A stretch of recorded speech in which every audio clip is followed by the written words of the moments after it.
Hi everybody, we're back. The time is 9:10. Holidays for many means some time with family, and it's not a surprise. Sometimes not everybody gets along in the family. Sometimes things get a little awkward. They do. Thanksgiving, of course, can be an interesting time of year for so many families, and it can lead to some of those awkward conversations. And here to help us guide us through these uncomfortable moments is Dr. Karin Ryan. She is a licensed psychologist with Nystrom and Associates. It's always good to see you. How are you? Nice to see you both. Happy Thanksgiving. Same I'm doing to well. you. Likewise. All right, you say the number one thing that we can all do going into the Thanksgiving gathering is to kind of like get in the right mindset and plan ahead. Yeah, plan ahead, cope ahead.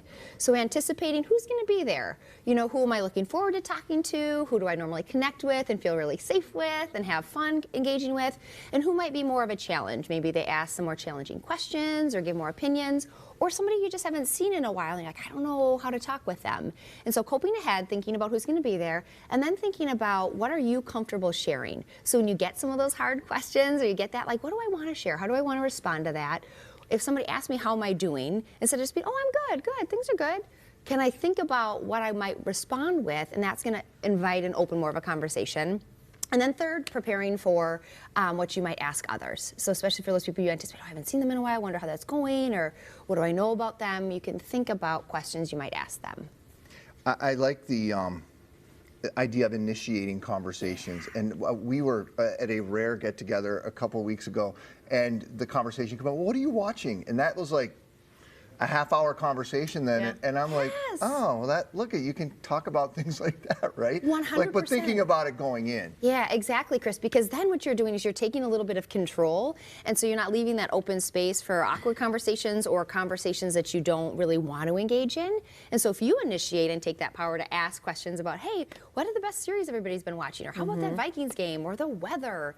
That certainly is helpful. And the other idea is to think about if there's any activities you'd want to do. So sometimes it's just dinner, hour and a half. You don't need that. But if you know people are going to be hanging out for 5 or 6 hours, do you want to bring cards, cribbage, You got to have do the Pictionary? game thing. That's something we got away from, I don't know, in the last couple of years. And it's bad because then everybody sits there and looks at their phones the whole time, which nothing irritates me more. Yes. You know what my grandma did is she would make all of us go out and play a game of football while she was doing like the final 45 minutes of prep, so that then the kids would come back in and they wouldn't be bouncing out of their seats going crazy. Great idea. Grandma had it figured out. So genius, right? Yes. And then she would have that last 45 minutes to like do what she needed to do and get it taken care of without people coming in. And so smart. So yeah, I kind of agree with that. Have the activity in mind. And having your hands busy really decreases the intensity oftentimes too. And so when you have that shared activity, if there's a little lull in conversation or it's quiet, it's easier. And then there's just little chit chat about the game too. So it can really help build that connection but decrease the intensity. Yeah, we do all have the Vikings that we can commiserate about. Exactly. So there's definitely that. Always that. I like the idea that you say, like, think about where you're going to sit and who you're going to sit to at the table. Because sometimes, like, you don't want to necessarily pick the seat. You want to be like, no, you sit wherever. But if you're kind of having a hard time or anxious or stressed about being there, maybe choosing your mate is the way to go. Absolutely okay to give yourself permission to do that. Yes, definitely. Especially if there's anxiety there or there's some more conflictual relationships, by all means. That's when you can be like, oh, I'm going to sit here. Look, I saved you a seat. Come sit by me. Super easy. So when the confrontational things come up, which they were, I like your idea here. You've got some very specific things to say. If something comes up that you're not really all that comfortable with discussing, if we can put that up on the screen, I think this is basically your topic changers, right? Yeah. Yes, and so you kind of give that like political fluff response.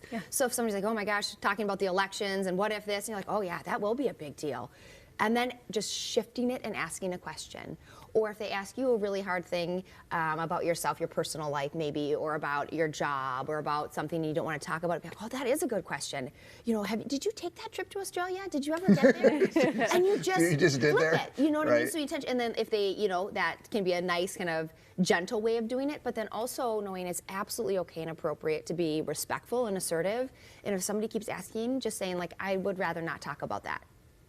And then asking that question. Yeah. Don't just leave it. Don't leave it hanging like that. But but that can be really helpful. And sometimes in the moment it's hard. But if you can just think, okay, I'm going to just follow it up with a question, it really then shifts it, and it kind of gets the person off their footing, and they can't keep drilling you, which is really nice. Makes sense. I'm thinking about like the conversations of when are you getting married? When are you having the baby? Every holiday event that you get together with family, those questions come up. And if you're not ready to answer that, that can be a feeling of stress going in, knowing you're going to be asked that a million times and not knowing how to answer it. Drilled. Yep. And so I love the one like, I don't know. That's a great question. Yeah. And I love it. I don't know. All right, let's talk a little bit about listening to your body and kind of managing that stress. Yeah, I'm so thankful you're talking about this a lot today because so many of the times when we're at these big gatherings or things are going, we don't check in with ourselves.